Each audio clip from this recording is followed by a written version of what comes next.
Bonjour tout le monde.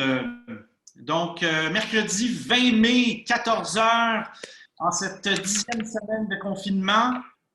Très heureux d'avoir autant de participants aujourd'hui. Nous sommes près de 200 participants dans ce webinaire pour accueillir notre chère mairesse de Montréal, Valérie Plante, et Luc Rabouin, responsable pour le développement économique de la Ville de Montréal et aussi maire du Plateau. Merci de vous joindre à nous aujourd'hui, de vous prêter au jeu, à l'exercice, de rencontrer, de venir à la rencontre des entrepreneurs montréalais. Merci d'être ici, Madame la mairesse et Luc Rabouin. Alors, aujourd'hui, on a un super programme, très content de vous avoir. Donc, on vous a exclusivement pour nous, pour la prochaine heure.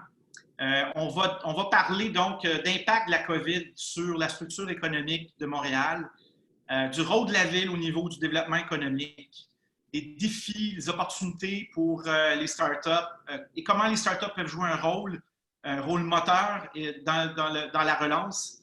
Et enfin, on va aussi parler de la vision de la ville sur le développement de l'écosystème startup montréalais. Comme vous savez, toutes et tous, la ville est très impliquée dans le développement de l'écosystème startup. Donc, je suis très heureux d'avoir la mairesse et Luc aujourd'hui.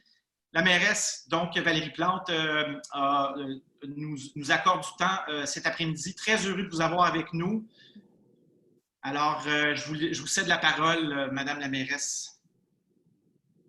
Bien, merci beaucoup. Tout le monde m'entend bien? C'est bon? Bien, écoutez, ça me fait vraiment plaisir d'être avec vous. Merci de l'invitation. C'est un peu particulier de devoir avoir ce genre de conversation via la visioconférence, mais je pense qu'on commence à être tous et toutes des experts, hein, n'est-ce pas? Oui. Et en fait, j'ai accepté avec plaisir cette invitation-là parce que, comme vous disiez si bien, les startups pour nous à la Ville de Montréal, mais aussi pour notre administration, c'est vraiment très, très important. Vous faites partie de cet écosystème qui est très, très riche, mais vraiment, l'innovation qui émane de vous tous et toutes est vraiment très importante. Puis, je réfléchissais à la rencontre et je me suis dit, c'est clair que pour ceux et celles qui évoluent dans le milieu des startups, c'est pas facile en ce moment, c'est sûr. Et je me suis même dit peut-être que c'est encore plus difficile parce que, contrairement quand même à des commerçants qui ont la vie dure aussi, mais il y a quelque chose qu'on voit. Il y a comme un commerce, un restaurant fermé. Il y a ça qui se passe, alors que pour beaucoup de startups, on ne sait pas nécessairement, mais c'est pas facile pour vous en ces temps-là. Évidemment, c'est une des raisons qui nous a motivés très rapidement, dès le début de la pandémie, à réfléchir à qu'est-ce qu'on peut mettre en place. Il y a des programmes qui ont été développés et mon collègue Luc Rabouin va nous en parler tout à l'heure plus en détail, donc je ne vais pas rentrer je ne vais pas aller plus en profondeur là-dedans, mais on a quand même voulu s'insérer rapidement dans la discussion pour dire il faut qu'on soutienne les entreprises et il faut soutenir les startups. Et il y a aussi, pour venir en aide, ce qui me vient le plus rapidement, c'est la question du réseau PME oui, il y a certaines ressources financières qu'on a pu débloquer, mais aussi qui permet d'accompagner les entrepreneurs à travers les différents programmes qui existent au niveau du provincial et du fédéral. Est-ce qu'il y a plus à faire? Oui, évidemment. Puis je pense que c'est une des conversations qu'on a envie d'avoir. Comme mairesse de Montréal, j'ai décidé de mettre en place un comité de relance économique qui va nous permettre, entre autres, de réfléchir à plusieurs facettes, dont celui des startups, et de voir qu'est-ce qui doit être mis de l'avant ou quelles ressources financières on doit aller chercher au niveau du provincial et du fédéral pour s'adapter à la réalité du secteur économique. Et ça, bien sûr, ça vous inclut. Alors, sachez que ce comité de relance économique, différents acteurs, dont des personnes qui viennent du milieu de la petite et de la moyenne entreprise, entre autres, c'est à peu près une quinzaine de personnes. Et vraiment, le souhait, c'est de pouvoir, comme j'ai de dire, de faire des représentations, mais aussi d'amener des projets structurants pour la Ville de Montréal. Et là, encore une fois, en réfléchissant à ce que je pourrais bien vous dire, je me disais, bon, oui, c'est difficile, mais en même temps, je pense qu'un entrepreneur, souvent, on se dit, on regarde la situation, puis on on trouve des solutions, on réfléchit à l'extérieur de la boîte. Et c'est vraiment quelque chose que la Ville de Montréal, on essaie de faire depuis le début. Je suis contente de vous en parler parce que je sais que vous allez comprendre ce dont je parle. Cette idée de innovons, saisissons des opportunités, même quand c'est des temps difficiles. Je voulais vous donner quelques exemples peut-être de comment la Ville, qui est un bateau gigantesque, on parle de 28 000 employés au total, on est le plus grand employeur de la région métropolitaine, une structure quand même assez, quand je dis lourde, on a une ville-centre, on a 19 arrondissements, c'est quand même assez impressionnant. Et je vous dirais que un des défis dès le début de la pandémie, ça a été cette question de laisser les gens chez eux. Et je vous dirais que Montréal, on a eu la chance de faire un changement technologique quelques mois avant la pandémie. Coup de chance, parce qu'avant ça, l'année passée, là, on était sur Lotus. Ça vous donne une idée? Lotus, ça c'est... C'est pas des enfants forts, ça, Lotus. Ça sonne vieux, là. Wow! Il y en a peut-être qui nous écoutent et disent quoi? Ouais. Donc, on était sur Lotus et on a fait le changement vers la suite Google Office. Mais heureusement, je remercie le ciel parce que la Ville de Montréal a pu rapidement aller en télétravail. Comme je vous disais, c'est pas 28 000 employés en télétravail, mais quand même beaucoup d'employés. On a quand même dû s'adapter en achetant des laptops, des licences. Il a fallu vraiment qu'on fasse tout ça très rapidement, mais ça montre quand même notre agilité. Et c'est pour ça que je me dis, ce côté penser à l'extérieur de la boîte, ben, il faut l'entretenir et c'est vraiment une grande force à Montréal. Une des choses dont je suis très fière, c'est que un des programmes qu'on a mis de l'avant, c'est le Fonds Innovation. J'espère que j'ai le bon terme. Luc, tu pourras me corriger par la suite. Mais le Fonds Innovation qui se voulait une façon de dire, OK, quels sont les besoins qui pop, qui existent et comment on trouve des solutions? Et un des projets qui a été financé, c'est de la livraison, justement, pour les petites entreprises montréalaises qui n'avaient pas encore un service de livraison, soit parce que leur service ne le nécessitait pas ou parce qu'ils ne vendaient pas en ligne. Hein, ça, c'est un grand défi, n'est-ce pas, que toute cette question du commerce en ligne pour les commerçants québécois et canadiens, quand on sait que, je ne me rappelle plus du pourcentage, mais c'est somme toute assez faible pourcentage des gens qui consomment sur Internet vont à l'étranger, à l'international, souvent parce que les produits d'ici ne le sont pas. On se réjouit du nouveau service du panier bleu, mais on peut aller encore plus loin. Alors, le service de livraison qui a été mis sur place a été très apprécié, mais ça vient aussi de la part d'entrepreneurs innovants qui se sont dit, il y a un besoin, il faut qu'on trouve une solution. Alors, moi, ce que j'espère beaucoup avec vous, c'est qu'on réfléchisse au fur et à mesure qu'on va proposer des grands projets à la Ville de Montréal, de voir comment vous pouvez vous insérer là-dedans. Parce que c'était un souhait avant, mais ça l'est d'autant plus. La Ville de Montréal, on fait affaire avec beaucoup de fournisseurs, beaucoup d'entrepreneurs, mais souvent, c'est pas facile de rentrer dans les cahiers de charges de la Ville, de rentrer dans les appels d'offres. Parce qu'il faut avoir un temps d'année, avoir tant de chiffre d'affaires, bref, il y a beaucoup d'éléments. Et moi, je pense qu'il faut encourager les plus petits joueurs à venir se greffer et venir contribuer à des projets de la Ville de Montréal. Et maintenant, c'est le temps plus que jamais. Alors, par exemple, celles et ceux qui ont suivi l'actualité, tout récemment, vendredi dernier, on a lancé le grand circuit des voies actives et sécuritaires. Voilà, alors je réfléchis. Oui, ben, je suis vraiment heureuse parce que ça vient répondre à un besoin, justement. On veut que les gens consomment local, ben, il faut que tu restes sur ta rue locale, mais il faut avoir le 2 mètres. Donc, qu'est-ce qu'on fait pour permettre aux gens d'être bien en sécurité et entre autres, de pouvoir acheter ici? Mais donc, toute la question de l'animation, comment est-ce qu'on fait de l'offre de services culturels ou même sportifs? On est en train de réfléchir à ça et je n'ai pas toutes les réponses pour être bien honnête avec vous. Les temps de jour, les services de sport et tout ça, on va un peu avec l'information qui nous vient et la data, si je peux dire, là, que l'on a. Mais honnêtement, il y a beaucoup de place à l'innovation. Puis mon message que j'ai envie de vous dire aujourd'hui, c'est trouvons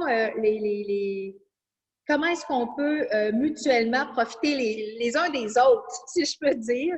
Et moi, je pense que, et je tiens aussi à vous rassurer que vraiment, dans la vision de la relance économique, pour moi, les startups sont fondamentaux parce que vous avez une capacité non seulement à innover, mais aussi à trouver des solutions à des enjeux souvent qui sont socio-économiques et qui sont très peu, qui prennent beaucoup de temps à développer dans une structure comme la ville ou le gouvernement. Et vous avez cette agilité-là. Et pour moi, c'est une plus-value, surtout dans un temps de crise où on ne sait pas trop à quoi demain ressemblera. On a des scénarios, mais on doit souvent s'adapter et se tourner sur un dixaine. C'est un peu mon expression. Et s'il y a du monde qui savent se retourner sur un dixaine, c'est vous autres. Alors, je serai brève parce que j'ai envie de vous entendre, j'ai envie qu'on discute, j'ai envie que M. Rabouin, Luc aussi nous partage l'information. Mais sachez qu'on est là et on va continuer de vous soutenir et puis on va le faire au meilleur de notre capacité et de pouvoir faire des représentations aussi à d'autres niveaux pour vraiment soutenir l'écosystème des startups. J'avais deux questions Oui. d'un certain participant entrepreneur pour vous. La première, vous y avez déjà répondu parce que c'était sur le rôle que peuvent jouer les entrepreneurs pour la relance. Vous y avez touché. On va en parler aussi avec Luc tout à l'heure. Puis je pense que vous l'avez compris, vous l'avez catché, comme on dit. C'est la capacité d'innover, pas juste au niveau technologique, mais d'innover sur les usages et de faire des pivots sur les usages pour pouvoir s'adapter. Donc, ça, je pense que le message est là, il est clé. L'autre question que j'avais, c'est par rapport au risque d'une deuxième vague. Puis peut-être vous entendre là-dessus. Donc, on entre dans l'été, une période peut-être plus calme. On anticipe l'automne, donc la relance, effectivement, mais potentiellement une deuxième vague, la COVID et les mesures préventives qui pourraient être adoptées par la Ville pour réduire le risque. Comment vous entrevoyez? Je suis sûr que vous y pensez déjà. Ça, c'est une des préoccupations des entrepreneurs qu'on a vues cette semaine. Donc, peut-être vous entendre là-dessus, sur cette question-là de la deuxième vague à l'automne. Oui, parce qu'effectivement, c'est une possibilité enfin, c'est fort probable qu'on va avoir une deuxième vague. Je ne vous cacherai pas qu'on espère que la capacité du réseau de la santé va être telle et le coût de pratique qu'on est en train de faire là, en ce moment, là, va nous servir parce que les conditions pour éviter, par exemple, un confinement, ça soit justement soit un vaccin et ça... le vaccin, ça va prendre probablement entre 12 et 18 mois. Donc, pour une prochaine vague, c'est peu probable qu'il soit effectif et prêt à être distribué à grande échelle. Donc, c'est sûr que nous, on travaille de très près avec le réseau de la santé pour s'assurer quelles seraient les conditions gagnantes pour... comment est-ce qu'on pourrait garder la courbe assez plate, si je peux dire, tout en n'ayant pas à se reconfiner comme on le fait maintenant, qui a eu des effets dévastateurs sur l'économie, bien que nécessaire, là, on ne met pas ça en question. Donc, moi, je pense que les mesures qui sont mises en place, par exemple, par la Ville de Montréal en ce moment, tant au niveau de l'occupation du domaine public, la réflexion très précise au niveau de l'aide qui doit être technique, pratique sur... qu'on doit donner aux entrepreneurs, à nos entreprises, nos restaurateurs et bars, là, ça va être plus cet été, je pense. Tout ça, pour moi, j'ai l'impression que ça va nous servir et peut-être qu'on va devoir les conserver, ces aménagements-là. On verra. Pour l'instant, ça se veut temporaire. Donc, l'accompagnement, parce qu'une chose que je n'ai pas mentionnée, c'est qu'on a des inspecteurs qui vont avec les propriétaires, par exemple, des commerces, qui vont pouvoir les aider à une espèce de checklist. On travaille également avec la SST là-dessus. Et sinon, je pense qu'au niveau financier, c'est là où nous, on fait beaucoup de représentations pour que les gouvernements supérieurs déjà aient cette réflexion-là. Qu'est-ce qui va devoir être fait la prochaine fois? Comment est-ce qu'on apprend déjà de ce laboratoire vivant et qu'est-ce que l'on fait pour éviter que ce soit l'hécatombe une première ou une deuxième fois, là, dépendamment de la situation financière des entreprises. Donc, c'est difficile pour moi d'être hyper concrète parce qu'on le vit en ce moment, mais je peux vous assurer qu'on collecte beaucoup d'infos et je suis convaincue que ça va nous servir dans une prochaine... Je souhaite une deuxième vague qui va... je ne souhaite pas de vague, mais s'il y en a une, quel est le moins d'impact possible sur, entre autres, tous les entrepreneurs là, qui on le sait, mettent souvent leur économie, leur énergie, leur temps, leur santé dans leur projet. Donc, on comprend. Oui. Ben, merci beaucoup, Madame la mairesse. Merci de nous avoir accordé ce temps. Ben, je vais rester avec vous un petit peu. Super. On va passer maintenant au segment avec Luc Rabouin. Bonjour, Luc. Salut, Patrick. Comment vas-tu? Ça va très bien, toi-même? Très bien, très bien. Alors, tu as quelques mots à nous dire avant qu'on passe à la partie de la discussion ensemble, qui va plutôt être informelle. Mais j'ai avec moi... Voulais-tu, avant que j'ouvre la présentation, voulais-tu nous donner quelques mots avant de commencer ou tu veux que je lance ta présentation à l'instant? Ben, juste peut-être saluer tout le monde, saluer la mairesse à distance et te remercier de l'invitation. C'est la deuxième fois que j'ai la chance de participer à un webinaire, là, donc c'est toujours très enrichissant pour moi d'entendre directement les préoccupations des entrepreneurs. Donc, je te remercie et bonjour Startup, là, pas juste toi, de cette invitation-là et d'organiser tous ces webinaires. Je pense qu'ils sont bien utiles pour les entrepreneurs. Je me souviens bien, Luc, tu as participé à notre tout premier webinaire à la semaine 1 du confinement. C'était une semaine assez, je dirais, ombrageuse, avec beaucoup d'incertitudes. Tu étais là pour écouter surtout. Tu as fait preuve d'humilité, d'écoute. Je t'en remercie également d'avoir été là à ce moment-là, qui était un moment assez clé, assez troublant aussi. Et là, je suis ici pour nous parler du développement économique de la ville, qui est ta responsabilité, et du rôle que les startups peuvent jouer. Donc, très heureux de t'entendre. Je vais lancer ta présentation. OK. Donc, on a fait une petite présentation, puis on va essayer que ça roule pour qu'on ait quand même plus de temps pour l'échange, parce que c'est ça qui est le plus intéressant d'habitude.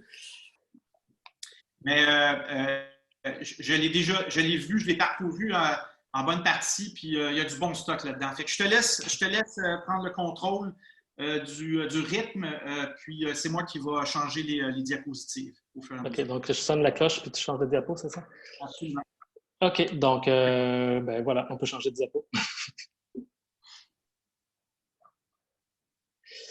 Donc, rapidement, là, les différents points que tu as déjà vus, Patrick, en primeur. Donc, on va parler rapidement Montréal avant la crise, l'impact économique de la crise, le rappel du rôle de la ville en développement économique, parce que des fois, c'est pas si clair pour les entrepreneurs, les mesures qu'on a mises en place dès le début et qu'on continue à mettre en place, et la mairesse a ouvert aussi la perspective là, sur le plan de relance, et faire un peu une discussion qui pourra, en fait, ça pourra lancer notre discussion sur les startups et la relance économique. Changer. Donc, Montréal, vous le savez, hein, c'est le moteur économique du Québec. Donc, vous voyez les chiffres, on sait tout ça. Là, on a 50% de l'économie du Québec, là, donc c'est très, très important. C'est une structure aussi complexe. Donc, c'est 19 arrondissements, des villes liées, 2,1 millions d'habitants, 1,1 million d'emplois. Donc, ça, c'est Montréal. Ça peut changer. Et juste avant la crise, hein, il n'y a pas si longtemps, tous les indicateurs économiques à Montréal étaient au vert. Donc, ça allait rondement. Croissance économique record à 3 %. C'était la plus forte croissance économique dans toutes les grandes métropoles canadiennes. On avait un marché du travail vigoureux, faible taux de chômage, et l'enjeu qu'on avait qui freinait la croissance des entreprises, rappelez-vous, c'était la rareté de la main-d'œuvre. Oui. On manquait de main-d'œuvre. Hein. C'était ça un des défis qui était vraiment important. Et ça, c'était la situation avant la crise. Donc, vraiment une économie florissante, en pleine croissance, très, très dynamique. Et on peut continuer. Et ça, c'est un environnement d'affaires très dynamique, des investissements privés, publics. Donc, voilà, on a 67 000 établissements d'affaires à Montréal, donc c'est énorme. Et voilà, donc tu peux continuer.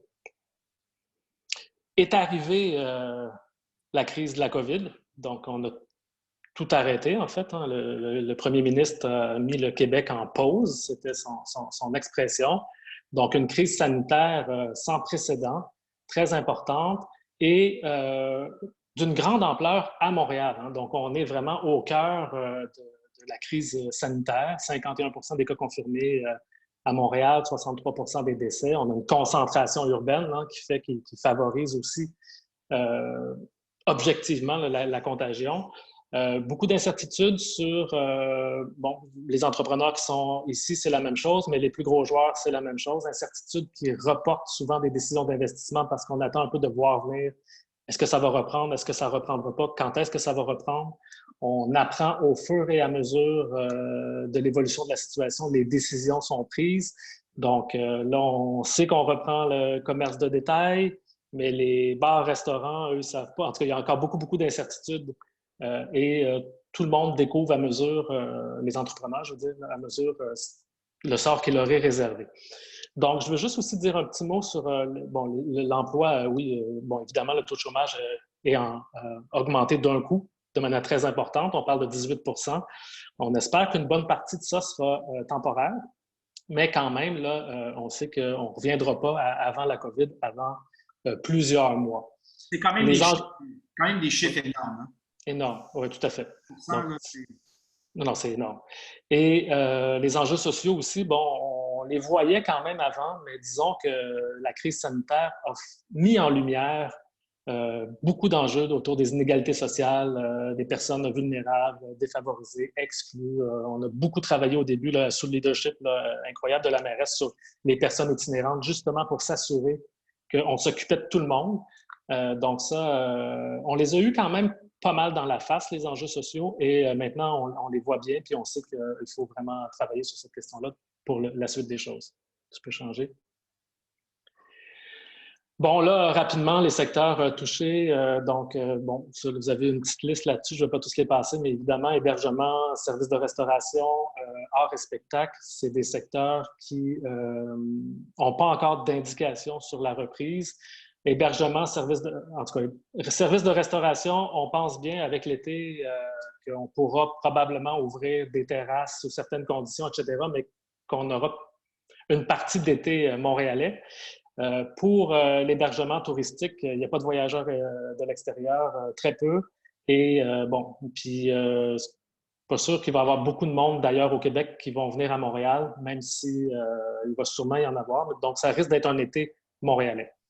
Pour les salles de spectacle, c'est pas à court terme que les salles vont réouvrir. Le commerce de détail, bien, vous le savez, là, il y a une ouverture progressive qui va s'amorcer la semaine prochaine, mais il y a des dommages quand même très importants qui sont là. Construction s'est recommencée et bon, c'est comme ça là, pour tous les secteurs. Je passerai à la prochaine. C'est une pandémie qui laisse des traces et qui va en laisser. Bon, on voit l'approvisionnement, la chaîne de valeur, le commerce international, toute la question de l'achat local qui a refait surface, qui a mis en lumière, en fait, notre dépendance à l'extérieur. Donc, on parle beaucoup d'achat local, d'autonomie. Le premier ministre parle même d'autonomie alimentaire pour le Québec comme étant une priorité nationale. Donc, je pense que ça devrait vous donner des indices de secteurs prometteurs pour l'avenir. Mais en même temps, on a des entreprises qui veulent exporter. Donc, il y a un message de on doit être plus autonome, on doit s'organiser pour acheter le plus possible local, d'avoir des fournisseurs locaux, mais on veut vendre à l'étranger. Donc, il y a un défi là, important. L'inégalité et solidarité, on en a parlé. Ben, oui, j'ai parlé des enjeux sociaux, mais on a vu aussi un nombre innombrable de gestes de solidarité, des entreprises qui se mettent ensemble au service d'autres entreprises, des gens qui se sont impliqués, des groupes de citoyens qui se sont organisés dans les quartiers. Je pense qu'on a aussi vu les beaux côtés de la solidarité montréalaise là, qui sont ressortis aussi pendant la crise. Le marché du travail, on en a parlé tantôt. Il y a un enjeu majeur de chômage et une partie va revenir, mais une partie, ça va prendre plus de temps.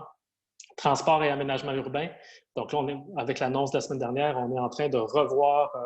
Il y a un défi là, de repenser le transport, le partage de l'espace public dans un contexte où les gens ne pourront pas tous se déplacer en métro et en bus parce qu'il y a moins de monde par autobus ou par métro pour garder la distance sociale. Donc, on doit offrir davantage d'espace pour les déplacements à vélo.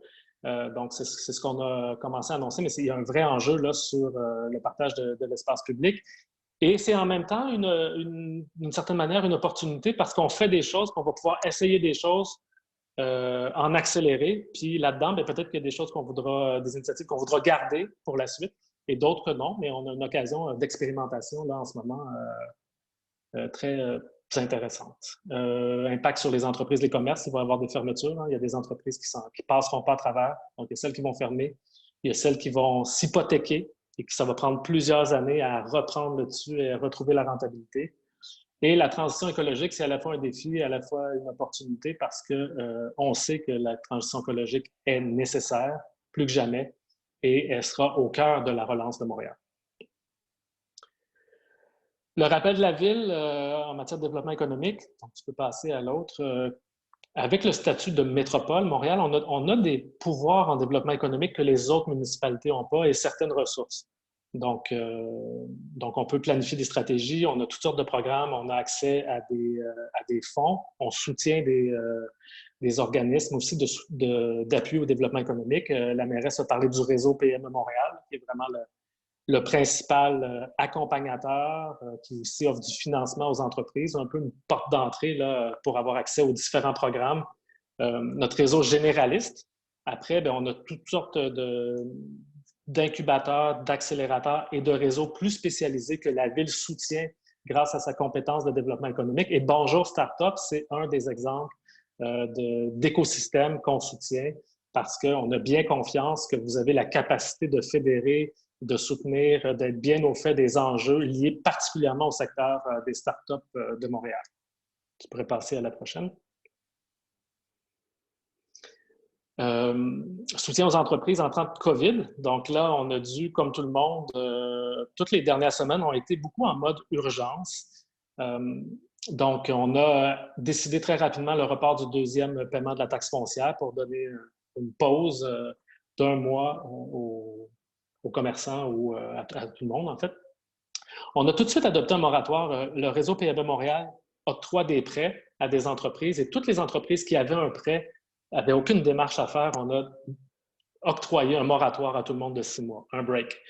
Et donc, pendant 6 mois, habituellement, dans un moratoire, les intérêts continuent à courir et s'ajoutent aux prêts. Et ce que la Ville a décidé de faire, c'est non, nous, on va financer les prêts. On va financer les intérêts. Donc, c'est la Ville qui finance les intérêts. Donc, les entreprises, non seulement ont un congé de paiement, mais les intérêts ne s'additionnent pas. Ils sont assumés par la Ville. On a mis aussi en place très rapidement la ligne d'affaires Montréal parce qu'à chaque jour, il y avait des annonces de programmes aux entrepreneurs et tout le monde cherchait où trouver l'info. Vous avez joué un rôle, Patrick, important là-dedans. Mais la Ville a aussi mis en place une ligne. Et là, rapidement, là, en 2 jours, on a eu genre 800 appels. Et nos équipes, qui sont spécialisées plutôt en développement économique, se retrouvaient avec des personnes en détresse psychologique. Hein. Donc, il y a beaucoup de gens qui étaient en crise personnelle, qui se demandaient comment ils allaient passer à travers. Donc, il y avait beaucoup, et ça nous a vraiment touchés. Mais on a réussi quand même, avec la page web, d'arriver à chaque jour à mettre à jour l'information. Donc, ça fait quand même un portail où les entrepreneurs sont capables de savoir les programmes, peu importe le palier, quels sont les programmes qui existent. On a annoncé une aide d'urgence de 5 millions. La semaine dernière, on a donné plus de détails là, avec la mairesse. Donc, on a gardé 2 millions en économie sociale, 2,5 millions en commerce, 500 000 pour soutenir plutôt les salles privées, les salles alternatives de diffusion. Et on a aussi fait appel, parce qu'on a un réseau d'organismes qui soutient les entreprises, des organismes à but non lucratif. Donc, comme on sait qu'on n'a pas toutes les solutions, mais on a des organismes à Montréal qui pouvaient aussi nous aider à trouver des solutions. Donc, on a lancé un appel à projet d'1 million. Aujourd'hui, en comité exécutif, on en a approuvé 8. Donc, des projets concrets. Je donne un exemple. Architecture sans frontières nous a proposé d'accompagner les commerçants pour la mise en place de mesures sanitaires avec une petite unité mobile pour les aider à faire des aménagements physiques, par exemple. Donc, c'est toutes sortes de projets qui sont soutenus par la Ville. C'est le type de choses qu'on peut faire.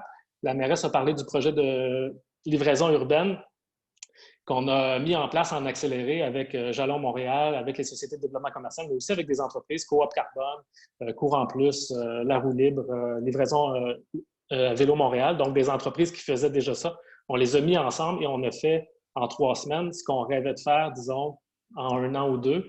Ça s'est mis très rapidement, de manière imparfaite, mais on perfectionne au fur et à mesure. Et le dernier élément, c'est qu'on a eu une entente avec le gouvernement du Québec pour un fonds de 40 millions pour des prêts aux plus petites entreprises.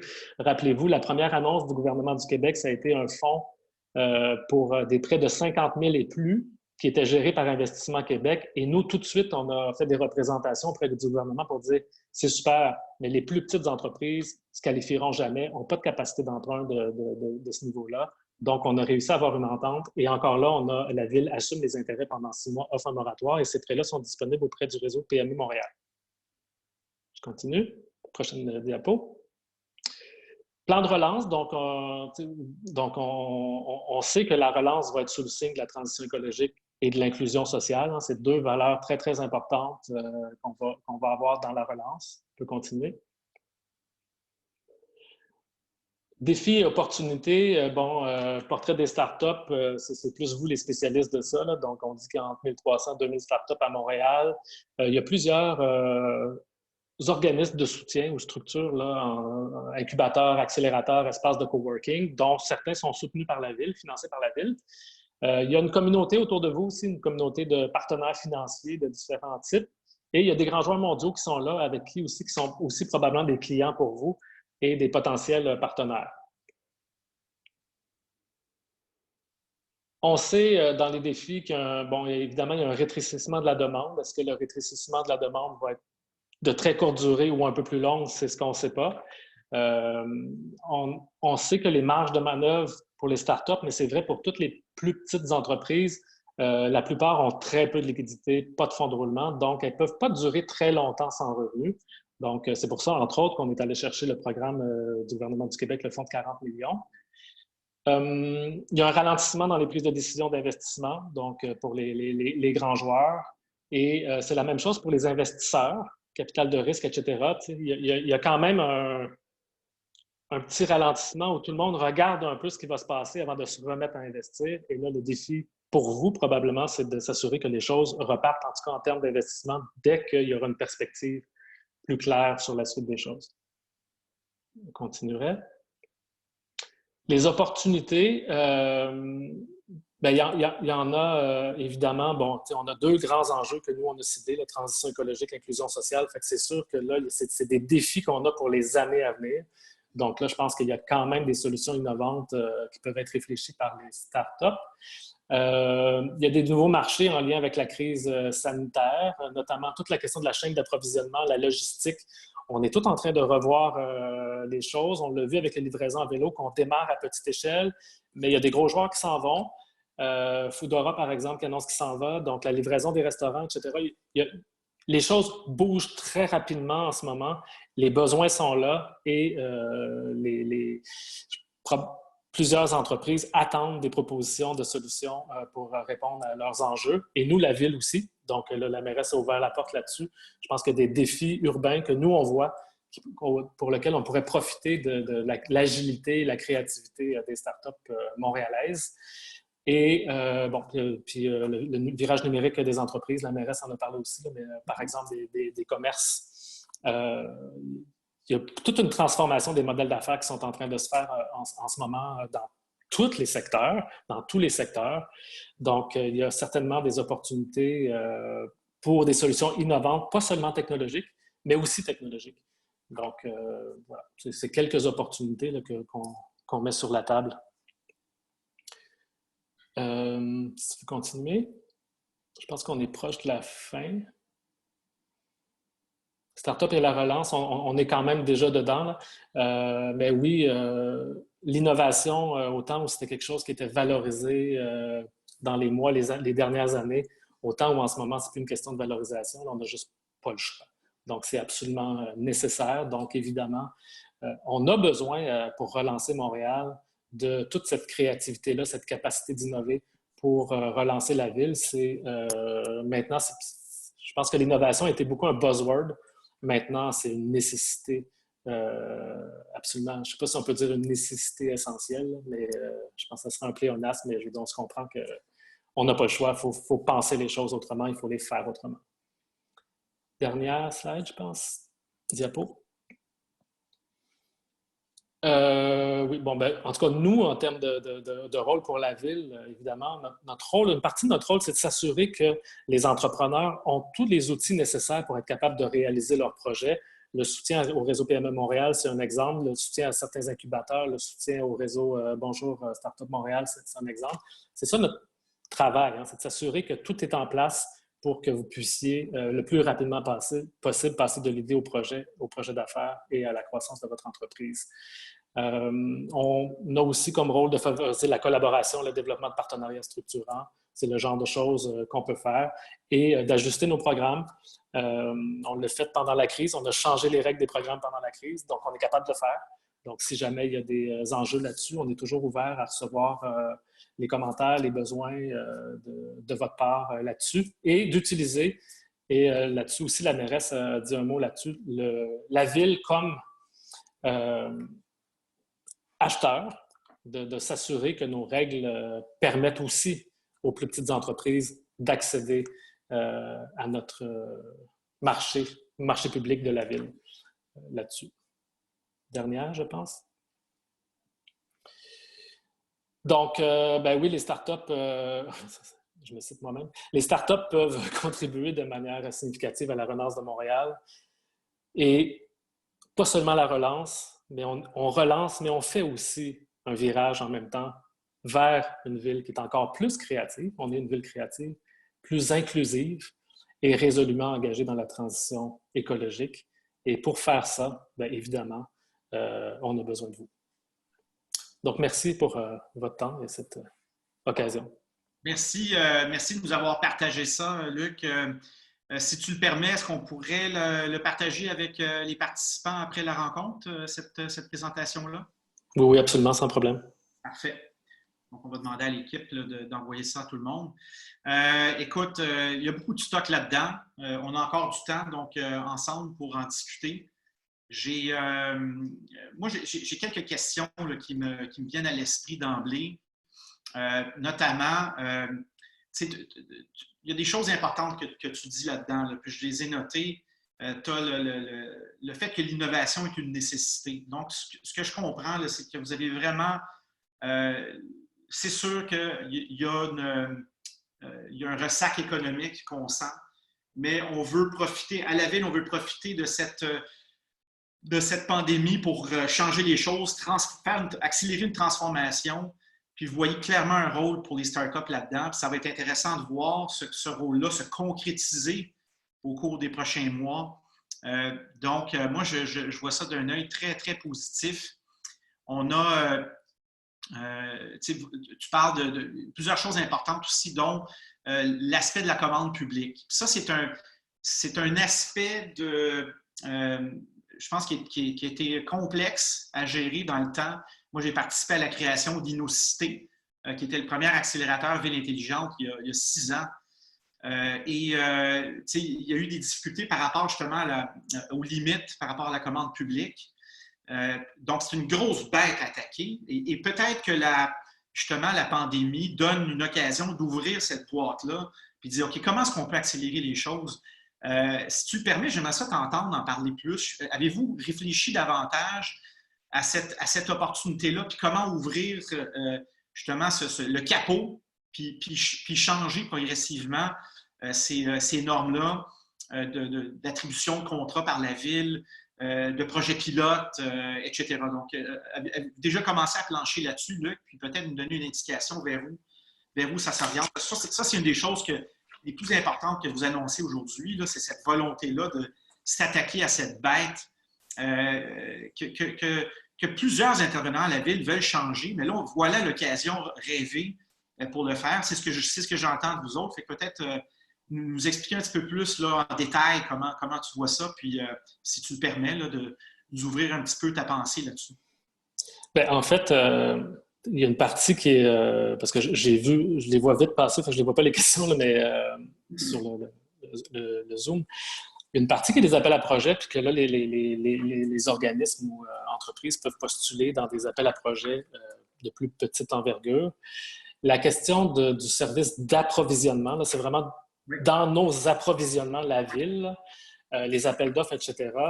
Il y a une volonté claire, affirmée, notamment de mon collègue Jean-François Parenteau, parce que c'est vraiment lui le porteur de ça. On a eu plusieurs discussions avec les réseaux en économie sociale, par exemple, qui se butent aux mêmes enjeux. Oui.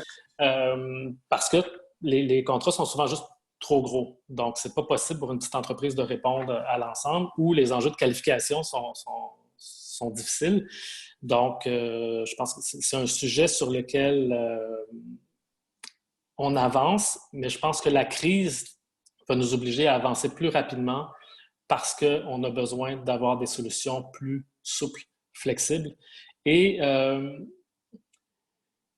la mairesse l'a effleuré, là, mais c'est quand même une petite révolution pour nous de passer en télétravail d'un coup, le changement technologique. Donc, c'est une grosse machine, la ville, c'est des structures, il y a des règles qu'on doit absolument respecter et de trouver la bonne façon de permettre l'accès à une partie de ce marché-là pour les plus petites entreprises, ça demeure un défi. Fait que, je ne suis pas capable de te dire oui, voici, ça va marcher comme ça, mais je peux te dire qu'on a l'intention d'essayer de trouver des façons. D'autres l'ont essayé avant, mais donc on est encore là-dessus parce qu'on pense que c'est une bonne idée. Après, il faut arriver à trouver comment on fait ça. Bien, moi, d'abord, déjà que vous souhaitiez vous y attaquer, c'est déjà un bon signe. On s'en va dans le bon sens. Moi, je vois ça d'un bon œil. C'est sûr que c'est une grosse bête là, à attaquer. J'ai plusieurs questions là, qui fusent de toutes parts. Il nous reste 15 minutes. On va en profiter, Luc, si tu permets. J'ai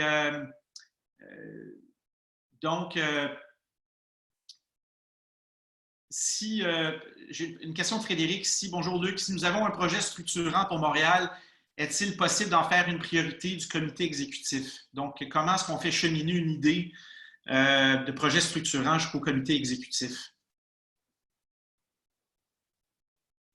Bien, là, à ce stade-ci, on n'a pas d'appel à projet. Donc, on en a eu un pour les OBNL en soutien aux entreprises. On veut en annoncer aussi certains parce qu'on a des défis. On rouvre les espaces publics, on fait de la place, mais on a quand même un enjeu d'animation culturelle et dans un contexte de respect de la distanciation. Donc, comment on va être capable, parce que c'est beau faire de la place, mais après, il faut animer nos espaces publics. Comment on va être en mesure de soutenir des projets d'animation de l'espace public qui respectent la distanciation? On est en train de réfléchir à quel montant pourrait être disponible pour éventuellement chercher des projets porteurs, structurants pour l'animation des espaces publics. En général, quand on a des appels à projets, on ne fait pas une demande au comité exécutif, puis le comité exécutif l'amène, puis il décide le projet. Là. Donc, il y a vraiment, ça passe par les services, on définit des programmes, il y a des règles d'appel à projet. C'est comme ça qu'on travaille. On est dans un contexte quand même particulier d'urgence, donc je vous dirais, restez quand même à l'affût de ce qui se passe. Une question qui revient touchant l'attribution des contrats, justement, d'un spectateur anonyme. Que fera la Ville pour donner des contrats payants aux startups? Allez-vous donner des contrats gré à gré? Donc, ça renvoie à l'autre question sur l'attribution des contrats. Est-ce que c'est une possibilité à terme dans les changements des normes sur l'attribution des contrats? Moi, je ne suis pas un spécialiste des règles sur l'approvisionnement, là, mais ma compréhension jusqu'à maintenant, c'est que le gré à gré, on est capable de le faire avec des OBNL jusqu'à un certain montant. Et ça se fait déjà.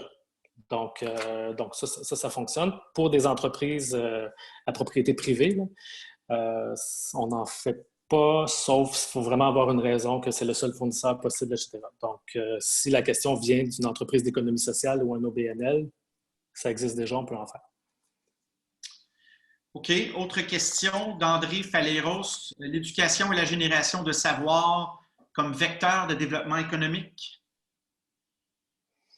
Oui, c'est sûr, c'est déjà ça. Hein. Montréal est réputé comme une ville de savoir. On a des connaissances, on a de l'expertise, on a des centres de recherche. Il y a beaucoup d'entreprises qui viennent s'installer à Montréal parce que c'est une de nos forces. Donc, ça reste un axe hyper important de positionnement de Montréal, ville de savoir. Et ça va continuer dans la relance, bien évidemment. D'autres questions.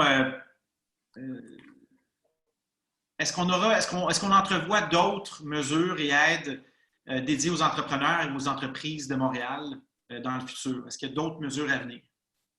Bien, il va y avoir d'autres mesures à venir parce que la situation n'est pas réglée. Donc, on n'a pas les détails, donc je ne peux pas vous annoncer c'est quoi les autres mesures à venir, mais il va en avoir d'autres. Bien évidemment, tout le secteur culturel, toute la diffusion culturelle va avoir besoin d'un appui très fort pour être capable de survivre. Et donc, on est déjà là-dessus en train de réfléchir à comment on peut soutenir ce secteur-là particulier. Le secteur de la restauration, l'hôtellerie, le tourisme, c'est des secteurs en difficulté. C'est sûr qu'il va y avoir d'autres programmes qui s'en viennent. Par rapport à l'aide financière, je veux juste vous donner un peu de perspective, là. Le gouvernement du Canada est rendu peut-être à 250 milliards d'investissements. Québec, 40 milliards. Nous, disons 50 millions. Donc, par rapport à vos attentes de programmes d'aide financière pour les entreprises, c'est vraiment plutôt dans la cour du gouvernement du Québec et du Canada. Et nous, on essaie avec nos moyens de, comme je disais tantôt, là, soit d'avoir un effet de levier, soit de combler où on voit qu'il y a des entreprises qui tombent dans les cracks. On parle à nos partenaires des autres paliers pour qu'ils règlent le problème, mais si ce n'est pas possible, on essaie de combler les vides. Oui. Autre question, il nous reste encore un peu de temps. Quand prévoyez-vous que les Montréalais pourront se réunir par groupe de 50 personnes? On ne le sait pas. À ce stade-ci, on sait, comme le premier ministre le dit, donc ça fait partie des évaluations qui sont en cours. Est-ce qu'il y a des types de rassemblements qui vont être permis? Combien? Dans quelles conditions? Moi, j'ai entendu probablement la même conférence de presse que vous, où on dit que dans les jours qui viennent, il devrait y avoir des annonces à cet effet-là sur une certaine ouverture pour des rassemblements, mais on n'a pas d'idée, est-ce que ça va être 10, est-ce que ça va être 20, est-ce que ça va être 50? On ne le sait pas pour l'instant. Dans le fond, c'est important que les gens comprennent là, que c'est vraiment les directives, les analyses faites par la santé publique qui donnent les orientations de ce qui est possible ou pas. Et une fois qu'on a les directives, nous, à la Ville, bien, on essaie de voir comment on est en mesure de les appliquer. Et là, on a toute une série de questions qui vont arriver, là, qui vont débouler dans les jours qui viennent. Un autre sujet qui m'est cher, comme tu sais peut-être, c'est la mobilité urbaine, de par mon implication dans la création de Théo Taxi. Puis la mobilité urbaine en a pris un coup là, depuis le début de la crise. J'ai une question de Stéphane Savouré.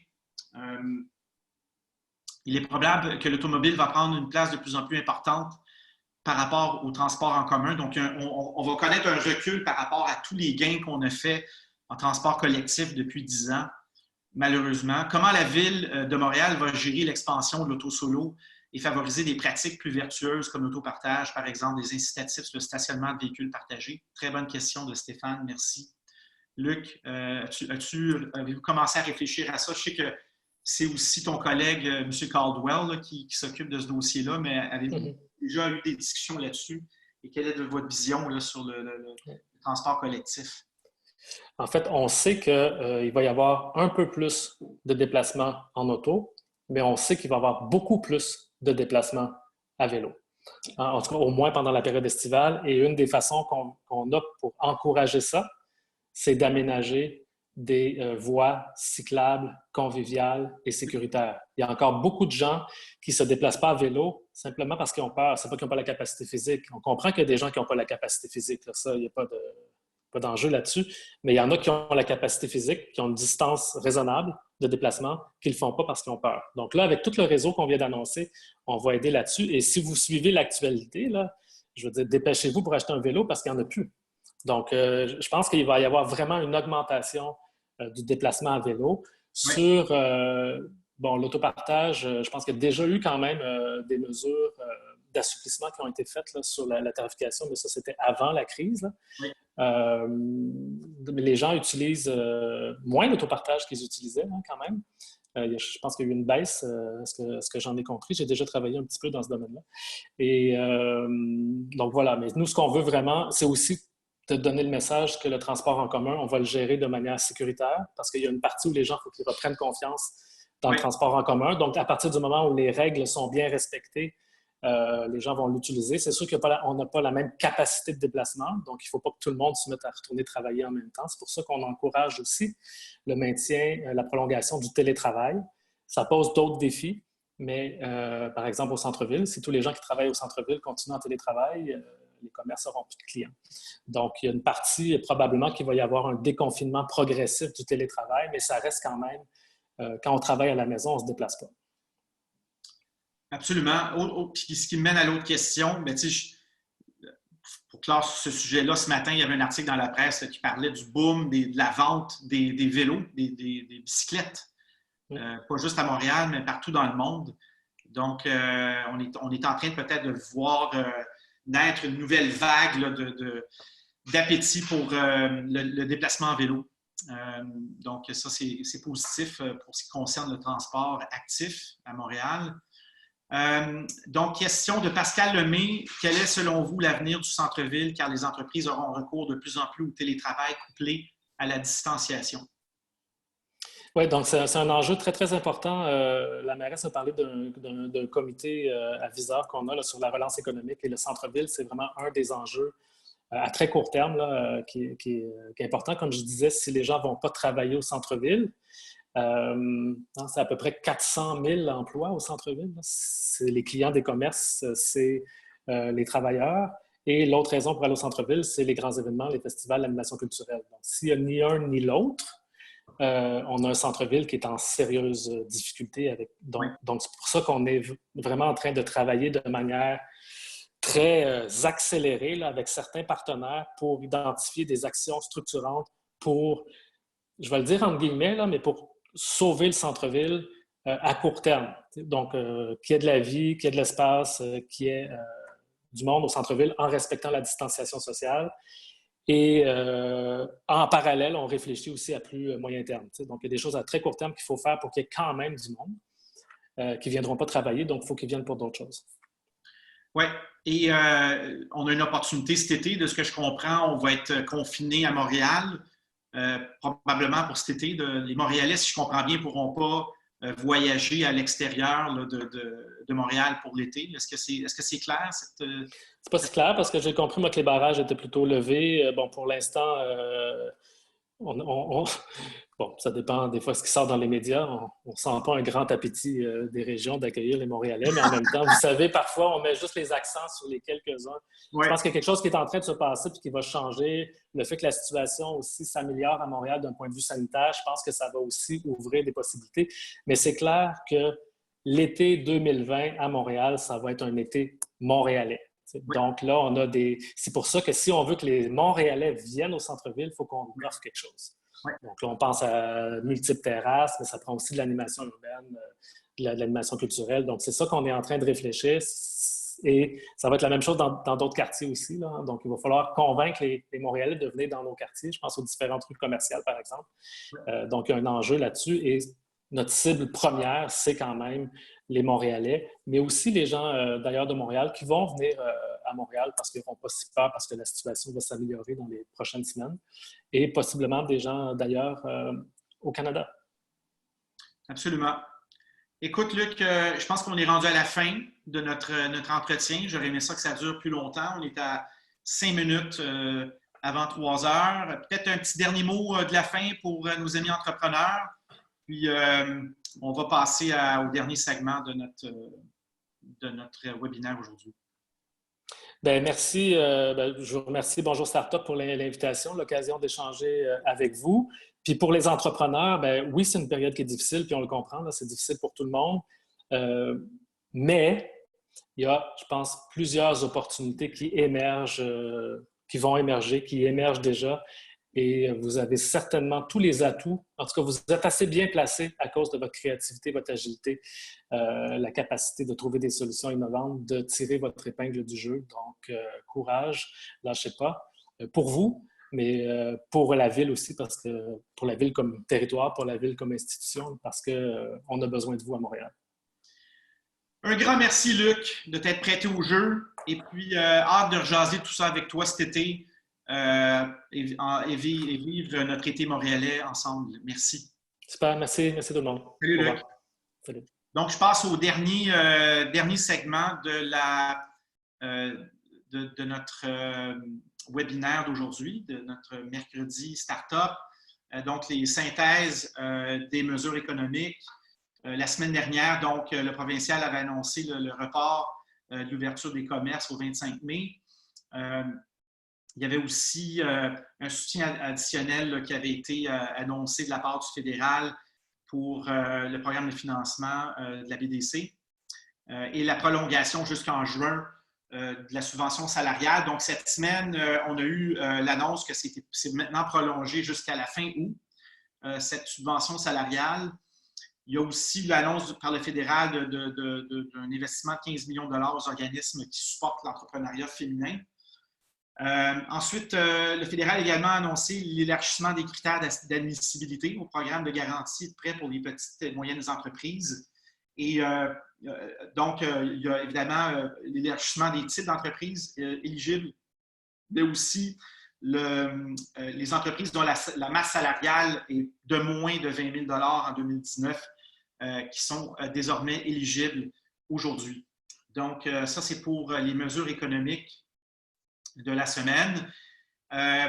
Pour terminer, vous avez un sondage qui est disponible dans l'appel Zoom pour nous donner votre appréciation de cette édition des mercredis Startup.